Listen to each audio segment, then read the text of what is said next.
Politics is a brutal old business. Perfectly possible. The plot was brilliant. The plot to bring down, get Andy to run in Makerfield, Josh Simon standing aside. It was absolutely one of the most brutally efficient and executed coups that there has been in modern British politics. And, you know, for better or worse, you were a part of it. I, again, wouldn't characterise it in those terms. My view that he wasn't the right guy to lead the sort of change I think we need in the country. You were in the energy department. You work for Ed Miliband now. You're heading up the energy department. Do you disagree with him about anything on energy policy? If you could design the energy system in the market, you wouldn't design it like the one that we have here. No, I think that's fair. I think the legacy of privatisation was botched, and I think successive governments have tried to patch it up. And your predecessor in Harriet Harman suggested that the next time there's a leadership election, men just shouldn't be allowed to stand.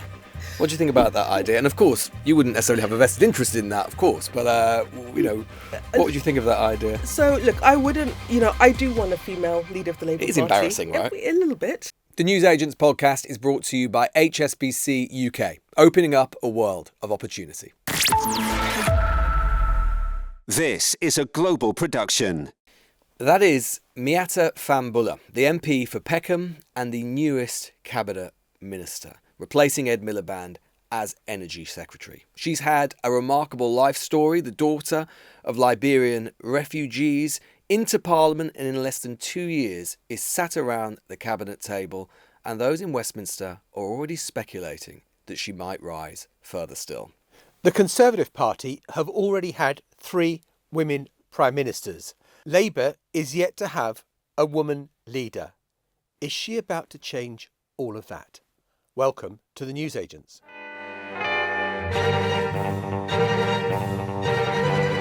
The Newsagents.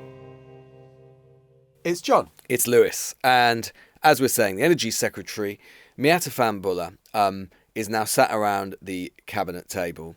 She is someone that is already exciting quite a bit of speculation in Westminster about her future. Obviously, we've only just had a new Prime Minister, but such is the yearning, I think, for the Labour Party to have its first female leader. Admittedly, a yearning they never really act upon, but nonetheless, it is there. And she has had, as we were saying, a remarkable political journey and life story. Brought up in an intensely political family in West Africa. Her father was a prominent Liberian politician, foreign minister, eventually became a refugee. Indeed, she said that one of her earliest memories is being hid behind a bed while gunfire sounded outside. When she was 6 or 7, she fled Liberia because of the Liberian Civil War. She ended up coming to the UK, settling eventually in London, went to Oxford, studied PPE, was in and around Labour politics, but also was a civil servant working for the coalition government. And since she became an MP replacing the former deputy leader Harriet Harman in Peckham in 2024 in a Labour safe seat there, she did a very unusual thing, which she was put immediately into a ministerial position by the then Prime Minister Keir Starmer. And as of the accession of the Burnham government, she was put into the cabinet, replacing Ed Miliband, a long-standing ally. Yeah, it is absolutely remarkable to come in as a backbencher and be around the cabinet table within 2 years. I mean, if you were a retread and you had previously been in government, maybe not so surprising, but for someone who'd never been held ministerial office, it really is remarkable the speed with which kind of she was spotted as someone of exceptional talent and then to be given the job. But of course, there are questions because she was appointed by Keir Starmer straight out of the blocks as a new backbencher, which would have aroused a certain amount of jealousy, I would think, from some of her colleagues who are thinking, geez, I haven't even got a bloody select committee. And Not she's in already. politics. Yeah, no, I think it probably. Everyone's always just pleased for each other in politics, aren't they? They always are. It's like journalists as well. Yeah. We're just always delighted when we see the success of one of our rivals. I love my colleagues' success. Exactly. But then what does she do? She gets this plum appointment. Local council elections happen this year, and she is the first to resign. And it's an interesting kind of question that arises from it. Was she acting solely by herself, or was she acting on behalf of others? Because she had always been exceptionally close to Ed Miliband. Now, Ed Miliband and Keir Starmer had been, very firm friends. And if you get Keir Starmer alone, his greatest sense of betrayal is the fact about the way Ed Miliband behaved, turned his back on him, and was kind of, I think is held partly responsible, largely responsible for his downfall by the manoeuvrings that took place on the soft left of the Labour Party, of which she was a part. Indeed. And so there's, I mean, I think that the sort of revenge of the Starmerites, if they can coalesce around each other, will be an interesting sort of subplot for the politics of the autumn. But more importantly for the rest of the country, there are huge questions for her new brief. I mean, she was in the department before, but now she's Secretary of State leading it. There are immediate policy questions around new North Sea oil and gas licences. There is the question of what happens with Rosebank and Jackdaw oil and gas fields, respectively, in the North Sea, which have been sat in a kind of legal quagmire for quite a long time. She's going to have to decide about that. There is also the question as to whether, and it is intriguing, we've heard sort of different kind of points of emphasis from this new number 10 on this, as to whether the existing energy policies that were committed to as part of the Labour manifesto, particularly with regards to net zero, with regards to getting to 95% clean power by 2030, these were big Starmer promises, big pledges that were made during the election and before, whether those hold with the new Burnham government, because there is this emphasis that Burnham himself has made about the question of affordability and whether there is a trade-off between those net zero commitments and simply reducing people's bills more quickly. So it is a really real lightning rod of an agenda that she has with huge press interest. So we are going to talk to her about some of those issues and more. Well, I'm delighted to say we're joined in the studio by Miatta Fahnbulleh, the Energy Secretary, newcomer to Andy Burnham's government and to the cabinet table. Miatta, you have gone from 0 to 100 miles an hour in record time, going in as a backbencher 2 years ago and now round the cabinet table. It's a pretty remarkable story. Yeah, it's been quite a journey. It's a huge privilege. It was a privilege being made a minister to begin with. As a new MP, that's quite a rare thing to happen. And I certainly didn't expect that in 2 years I'd be sitting here.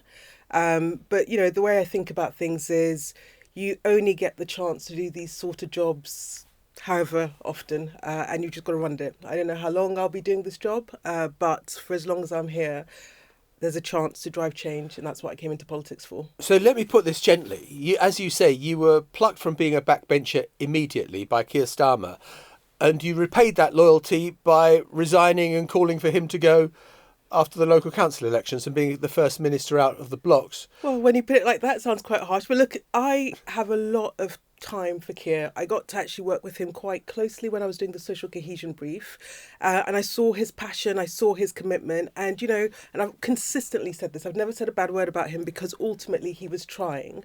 My view, and it's a really personal decision, it's not an easy thing to resign because you're resigning from the team and you're stepping away from a team that you've been a part of, but my view, and that sort of was borne out in all the conversations I had with my constituents during the local elections, was that he wasn't the right guy to lead the sort of change I think we need in the country. You say it was a personal decision. I tell you what the people inside Starmer's circle think was that it was anything but a personal decision. This was an orchestrated move. You were very close to Ed Miliband. Ed Miliband had decided that Keir Starmer was no longer fit to be Prime Minister, and you were the outrider for what became a coup, brilliantly executed, against him, and leads to Andy Burnham becoming the Prime Minister. Well, that wasn't my experience of it. There were no calls? Well, that assumes I have no agency and I'm part of a sort of plot and just a piece in a jigsaw. And two, it's just not true.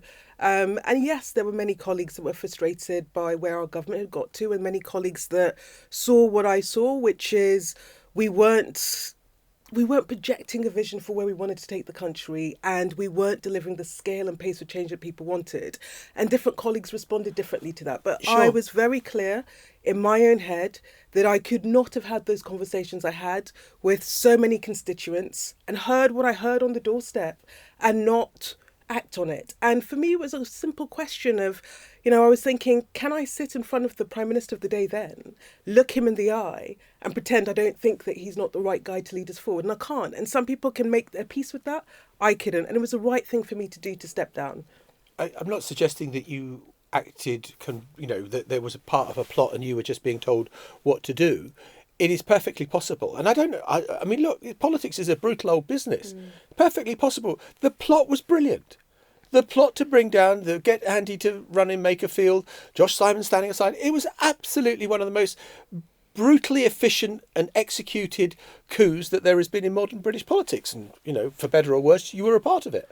Well, I, again, wouldn't characterise it in those terms. I don't think there was a sort of planned plot against Keir. I think a set of things happened organically. But yeah, I came to the view, I'd worked with Andy a long time through the context of devolution.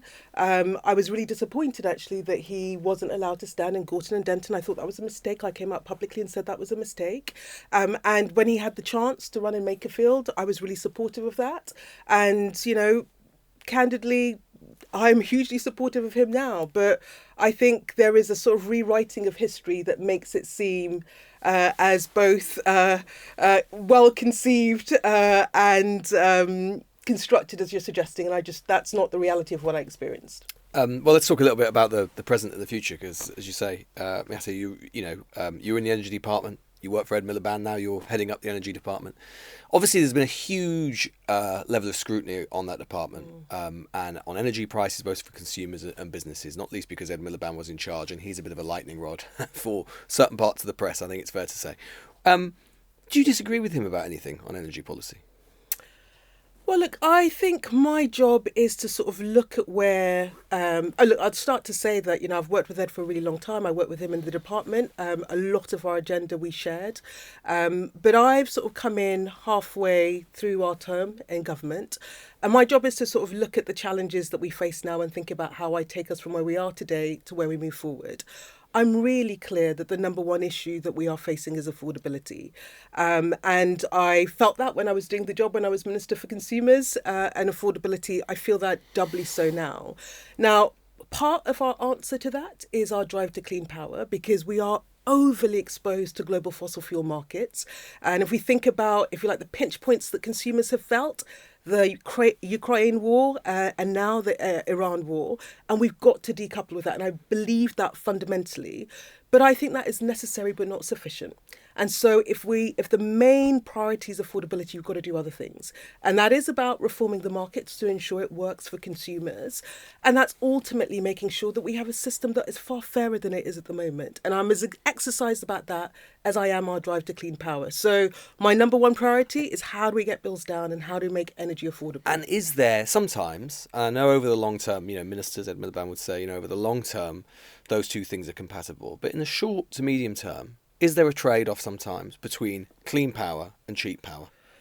So not in my mind, because if I look at the drivers of affordability, I think there are three drivers. One is that exposure to gas. And unless we can break that exposure, we're always going to be in a position where we are beholden on markets we can't control and prices that we can't control. And that is ultimately driving up prices. I think the second thing is, look, if you could design the energy system in the market, you wouldn't design it like the one that we have here. No, I think that's fair. I think the legacy of privatisation was botched, and I think successive governments have tried to patch it up without fundamentally getting to a market system that is fairer. There is a trade-off, isn't there, Energy Secretary, in a sense that if we want to get to clean power and net zero more quickly, then that requires a lot of investment to be front-loaded, which is expensive. Someone has to bear the cost of that, and ultimately, very often it's the taxpayer and the consumer. And that is one of the reasons why we have got, and this is, as you say, a failure over many governments over many years, basically the most expensive industrial power in Europe or in the West. Well, so that's not wholly the case, and let me just try and unpack it a little bit. So there are two things that are going on. There is a piece around just our infrastructure. So for the network to be operating, for our energy system to be operating, we've got to invest in it. We would have to do that even if we weren't moving to net zero. But and you choose the pace. You choose let me come back to that in a second. My frustration is that we had a government for a decade and a half that did not build out our infrastructure and upgrade our infrastructure. We do need to pay for it if we want the system to operate. And at the moment, yes, a lot of that is being carried through the bill, and we need to think about how we recover those costs in a fair way.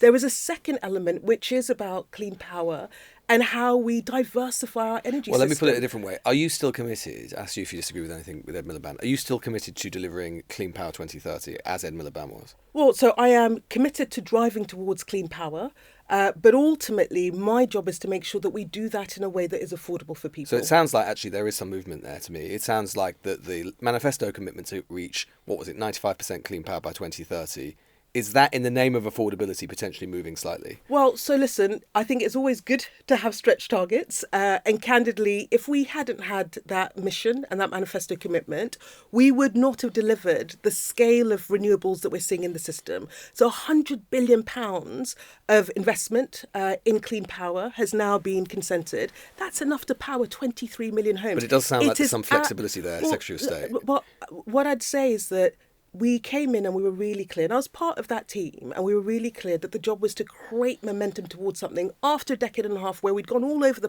place and we'd lagged. It was more than that. It was a manifesto commitment, Well, wasn't it? no, absolutely. And it was about driving that forward. Now, the job that I have now at this point is to look at the progress that we've made, which we have to continue driving forward. I want that scale of investment to not just continue, but critically to then translate into things that people But feel. you're still committed to it or not? I mean, yes or no? Well, yeah, we are committed to moving towards it. I think the question that I have to grapple with is how do we do that in the fairest possible way, given the constraints that we face, given the world that we're operating. Moving towards something is a bit different to being committed to. Well, isn't look, it? you're not going to see me resolve from driving forward, because I think if we can unlock £100 billion of investment, that is a good thing. Okay, that is about and just jobs one other in thing every on energy. community. Just one other thing on and energy. ultimately, why does it matter? Why does it matter when people are looking at the price? Today, you know, we had really difficult news that the price cap was going up. That is because of our reliance on gas. So we have to bring more clean power onto the system in order to break that. Now, I think that is good for bills, and I think that is good for consumers and good for our communities. But you've always got to balance those trade-offs, and in the end, that is the job. And one other thing on energy. I mean, the decision is coming up on Rosebank and Jackdaw. Will the policy on new North Sea oil and gas licences stay the same? Well, look, we've been really clear about our policy. So the manifesto is clear on new licences. That remains our position. And, you know, the second thing I found coming into the job, actually, the whole debate around the North Sea quite astounding, because we've always been quite pragmatic. We've always been clear that oil and gas are part of our energy mix as we make the transition. And I often say to people, it's not just the government. The Committee for Climate Change, our climate watchdog, is also clear that oil and gas are part of the mix as we make that transition. So that policy stays the same, no new licences? That is our manifesto commitment, no new licences, and we will hold to that manifesto commitment. The issue on Rosebank and Jackdaw, which you know I can't comment on, but go on, ask the question. I'm going to ask you if you made up your mind. Well, so we have just finished off the consultation. Jackdaw is sooner than Rosebank, just in terms of the closing days of the consultation. The team are now doing all the analysis, and that will be put to me, and I will make a view based on the evidence that I'm given and based on the analysis that I'm given. The Labour government has been in power for over 2 years now, and we're still waiting for this decision. Well, in my defence, I've been Energy Secretary for 6 weeks. But you speak for the government. You speak for the government. We will make a decision. And what I would say, so the two things that have become really clear to me about the North Sea is there are two issues that are being conflated. There is one, which is the genuine issue around the decline of Aberdeen, the denuding of that community, what's a proud, vibrant economy, and North Sea workers. And, you know, I get a little bit triggered when I get this criticism from our opposite number from the Conservative Party, because candidly, half of the jobs in the North Sea were lost between 2013 and 2023. That area has been abandoned. And look, that is the history of how Tories do industrial transition, where you just leave communities and you hollow that out. That is not what a Labour government can and will ever do. And so there is a job for us to make sure there is a proper plan for Aberdeen, which is both about preserving jobs, but also creating new jobs.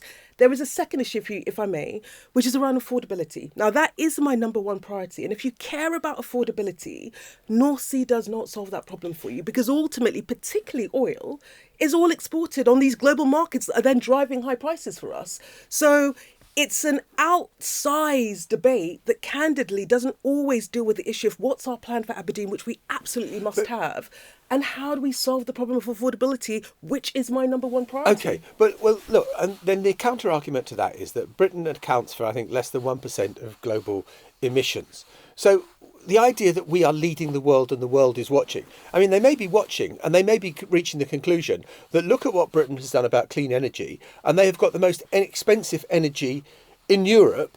as a consequence of some of the changes that are being driven. And therefore, let's not follow Britain. And it kind of... Can I challenge that?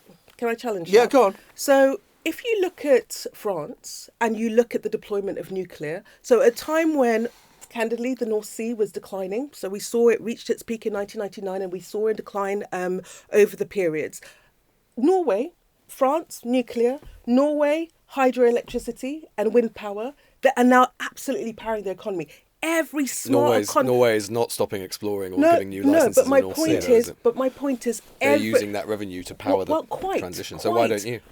But my point is, every economy that was smart saw the direction of travel and make sure they were diversifying their energy mix. Sure. We did not do that, leaving us exposed to global markets. And so whatever we do, whether you believe in net zero or not, which I fundamentally do, you have to diversify your energy mix. Secretary, let me put this critique to you, which is that what you have done is you have contrived an energy policy which wins huge approval among university-educated Guardian readers, but which has resulted in the working class paying far more for energy than anyone else in Europe. And that actually this is a policy that sounds great and makes liberals with their SUVs and their second homes feel great about themselves, but is left a lot of ordinary working people a lot worse off. So can I ask you a question? Did our energy start becoming affordable 2 years ago, or have we had a long-term structural problem? There's been a long-term structural problem, but the policy of driving towards net zero... No, John, it's nothing to do with driving towards net zero.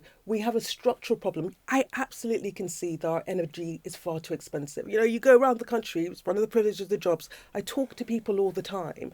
Energy is a massive issue. And look, my frustration with it is, I'm of the belief that energy is an essential good. It's an everyday essential. So it has to be affordable. And it has not been. And candidly, it hasn't been since we privatised the energy market and since we stopped the energy market working for people.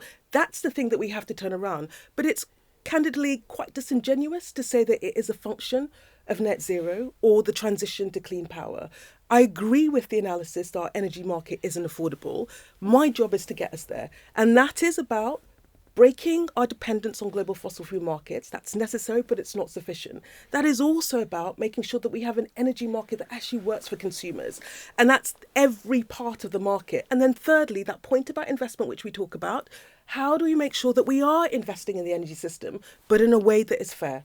That's the thing that's in the inchway. That's the thing that I absolutely must deal with, but that I'm determined to deal with. How do you think the summer's gone with the new government? So, I mean, look, I think we started well insofar as, if I think about some of my criticisms of the last version of our government, I think the thing that I am seeing from Andy and the team is firstly clarity of project. You know, journalists like you spend a lot of time criticising us for not being clear about what our vision for the country was, the story we were trying to tell the country, the journey we were taking the country on. I don't think anyone can criticise Andy of that. I don't think anyone can be under any illusion about where we're trying to go. So for me, as someone that is trying to deliver for the government, that's brilliant. I think the second thing I'd say is that I think we've come in with intent. And, you know, for me, the first thing that I did, Andy did on this first day of the job, the first thing I was asked to kind of implement was that VAT cut to electricity bills. That was us recognising that we know that cost of living is a massive issue for the country and we know that we've got to run at it. And that was, you know, on my side, the bus fare £2 cap, action that people can see what we're about and that we are intent on moving. And look, and the thing I found the most candidly inspiring is sometimes in government it's easy to do the easy things. And, you know, Andy's mode is we've got to run at the hard things. And whether that is social care, whether that is the problem with needs, that's quite inspiring to be part of a team. So there's a huge amount that we have to do. I hope the public will give us a hearing. And candidly, we all have to crack on and deliver. Well, one thing that's obviously has happened this summer with the change of Labour leader is there's been another change in Labour leader, and it happens to be another man. And your predecessor in Peckham, as the MP for Peckham, Harriet Harman, former deputy and acting leader of the Labour Party, suggested that the next time there's a leadership election, men just shouldn't be allowed to stand. What do you think about that idea? And of course, you wouldn't necessarily have a vested interest in that, of course. But what would you think of that idea? So, look, I wouldn't, I do want a female leader of the Labour Party. It is embarrassing, right? A little bit. I do want a female leader of the Labour Party. But we've got amazing women in the Labour Party. And I think we will get a leader of the Labour Party based on merit. I don't think we need to exclude the men from the process. We will get a female leader of the Labour Party. I don't want to be, I don't hesitate to bring it up. I know it's sort of a personal question. But do you think, there's been speculation about you becoming leader of the Labour Party at some point. Do you think... Steady on. I've only just become 2 years ago. You have had a meteoric rise, as we said. That's a little bit too much. Well, who knows? Do you think that it would be a problem that you sent your children to private schools and you're becoming leader of the Labour Party? Well, listen, so I saw the sort of news running around where I send my kids, and I've purposely not brought my kids into politics. I didn't speak to the Daily Mail. I haven't spoken to anyone. If the question you're asking me is, do I believe that parents should have the choice to send their kids to independent school? I do. I believe that. And parents can do that for a whole host of reasons, because it's a good school, because their kids have special education needs, because they want schools that are geared towards sports or arts, and that is okay. Only if you can afford it. I don't think that precludes me or anyone else who holds that belief from being part of the Labour team or part of the Labour family. And ultimately, look, the job for me is really clear. We've got to get to a system where our state education system is serving all of our children. And so I found the debate around, the VAT exemption really bizarre, because, of course, government's not going to cross-subsidise parents sending their kids to independent school. Yeah, but the Secretary of State, with respect, there will be people out there who perhaps have had to take their kids out of private school because they can no longer afford the VAT. And there you are, levying that tax upon them.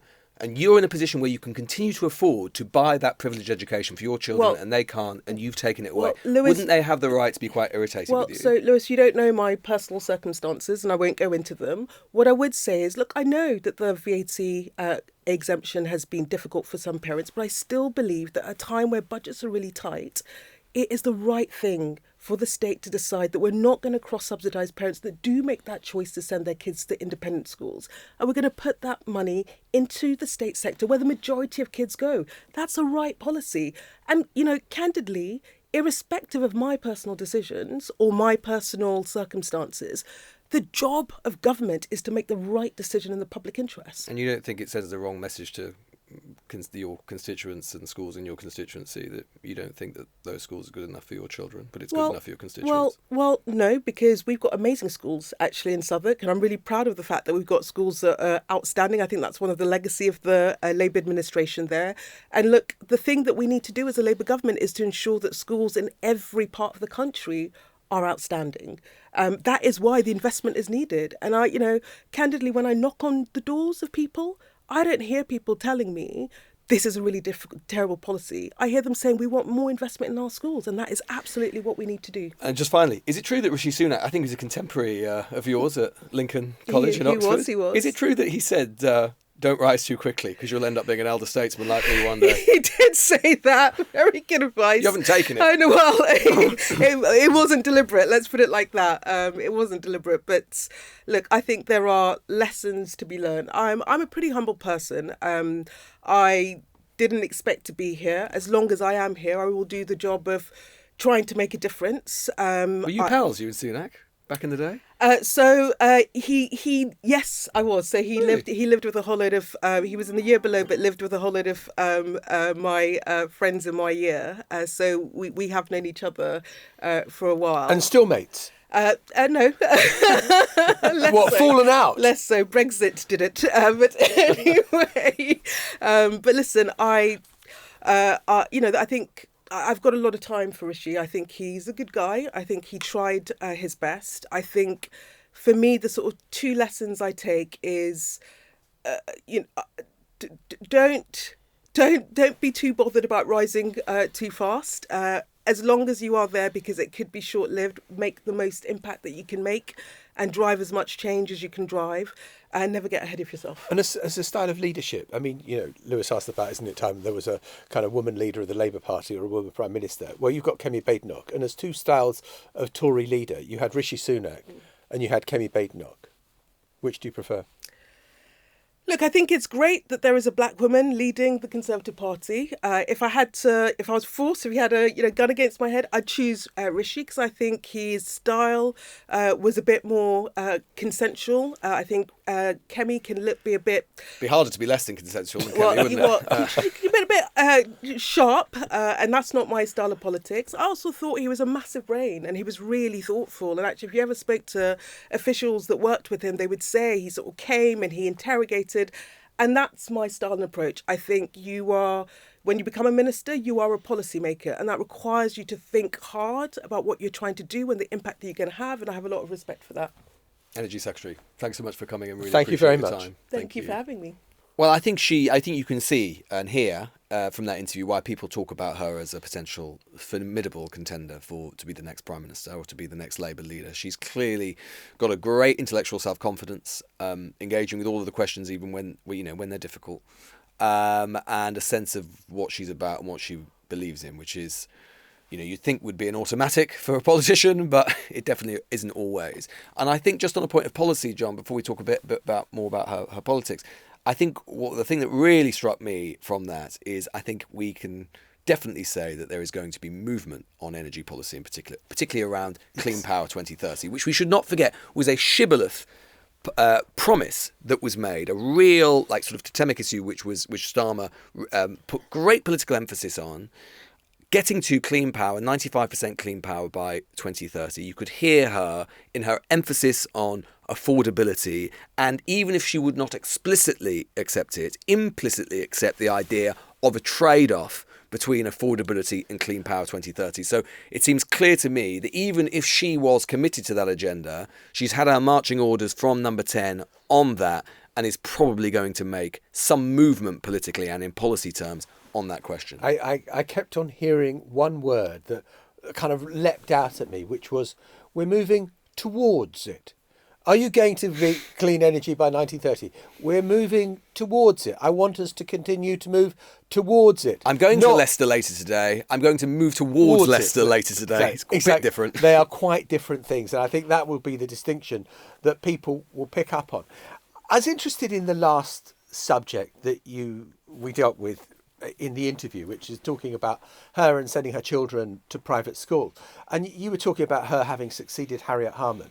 And I remember back in the day when Labour became the government in 1997, the shit that Harriet Harman got over sending her kids to a selective school, St Olave's, I think it was, and people saying, "Well, what are you doing? You're a hypocrite because the Labour government, the Labour Party believes in comprehensive education, and here you are sending your child to a selective school." And Blair got a similar thing for sending his kids to the Oratory School in London, a Catholic school, and I think that you think of her now, Miatta Fahnbulleh, saying, yeah, well, I did it for the reasons I did. And on one level, it opens her up to the charge of hypocrite, even though she's never said anything against private schools. Yes, I think Harriet Harman had spoken out against selective education in the past. I think that exactly. And I just wonder whether that may actually be something of an advantage. I saw a Telegraph headline, why Miatta Fahnbulleh is not a hypocrite. I think the Telegraph is rowing in behind Miatta Fahnbulleh. I wouldn't have anticipated that. I mean, it is true. It's interesting historically, the thing about private schools, and I am sympathetic to the idea that, frankly, as if you're an egalitarian and you are a Labour politician, I think it's intellectually difficult to justify, particularly when you're an MP imposing VAT on private education, which, has not been as catastrophic as the right-wing newspapers had predicted. I mean, they were basically suggesting that Eton was going to go out of business as a result of the whole thing. Clearly absurd. But it is undoubtedly true, I'm sure, that there will be a small number, but nonetheless, a reasonably significant number of people who either don't send their kids to private school or move their kids out of private school because the VAT obligation is quite a lot to bear. And I can completely understand why they would look at a Labour politician levying that tax on them and be pretty irritated. Yes, intellectually you can say, well, Ken Clarke, when he was a smoker of cigars, increased the tobacco duty. Did that make him a hypocrite? No. I can get the intellectual argument around it, but the emotional one, I think, is significant and substantial. That said, I mean, it is interesting that, this is a relatively new kind of neurosis on the left. I mean, actually, if you go back historically, most Labour prime ministers educated and senior Labour politicians did educate their children privately. Harold Wilson educated his children privately. The senior politicians of that government educated their children privately. It became a sort of big problem in the 90s and 2000s. And so I think it is a problem. And I think it will probably, if she were to rise further within the Labour Party, I think it would rear its head again. That said, she is one thing as ever, as if anything we've learned about politics in the last 2 years. If you have any hope of success and convincing people, you have to have communicative skill and self-confidence in saying it, something Keir Starmer often lacked and Rachel Reeves often lacked. She has both. So she does have the ability and the chops to take on this thorny stuff when it arises. I think the difficult bit for her and for Labour activists will be listening to her in an interview say, we've got absolutely excellent state schools in Southwark, where my constituency You just don't happen to send them your kids then to them. why aren't you bloody well sending your kids to it? Now, there may be exceptional circumstances, I don't know, about special needs. And she, quite rightly, she says, I don't bring my kids into politics. It's none of your bloody business what the circumstances are. But I think it's an obvious question that arises. If the schools are so fantastic where you are, why are you sending your kids to a private school with all the advantages that confers? Well, it does remind me, of course, this is not a new thing. And I think we can't leave this discussion without going back to your favourite spin doctor of mine, John. And that is the great Malcolm Tucker, who had something to say with one of his ministers about this question of sending their kids to a private school. What about these other kids? What ages are they? They're 11, 9 and 5. 11? Mm-hmm. So that's secondary school? No, she's still at state primary, lovely little school with terrible SATs results, but, really good kind of broad demographic and steel band. She will be going to secondary school, in September? Yeah. So I can see where this is going. It's not an issue. Great. If it's not an issue, I'll just fucking toddle off, right? I'll go and have a nice relaxing wee sleep under my duvet. I probably wouldn't even have to tug myself off because I'm so fucking relaxed about that because I know that there is no fucking issue here, right? She's not going to the comprehensive, Malcolm. She's going to a local independent school. Jesus, Ed, fucking Corbett. Do you honestly believe that as a minister you can get away with that? You are saying that all your local state schools, all the schools that this government has drastically improved are knife-handled rape sheds, and that's not a big story. For fuck's sake. Knife-handled rape. Yeah. I mean, there is no one, I suspect, in government. I mean, Malcolm Tucker was clearly meant to be based on Alistair Campbell, kind of a sort of real caricature. Alistair hates that, of course. Yeah, I know, absolutely detests it, can't bear it. But, I don't Imagine think the there bollockings he gives to Rory. But I don't think there I'd is watch anyone that. doing that. I don't think there is anyone who would be saying to Miatta Fahnbulleh, you can't do this. And maybe Alistair Campbell wouldn't have done that, although on schools, that was an issue he got pretty animated about. Well, we'll see if it rears its head again. We are going to be doing a Q&A special tomorrow on Friday for the bank holiday. So we will see you then. Bye-bye. Bye-bye. The Newsagents podcast is brought to you by HSBC UK, opening up a world of opportunity. This has been a global production.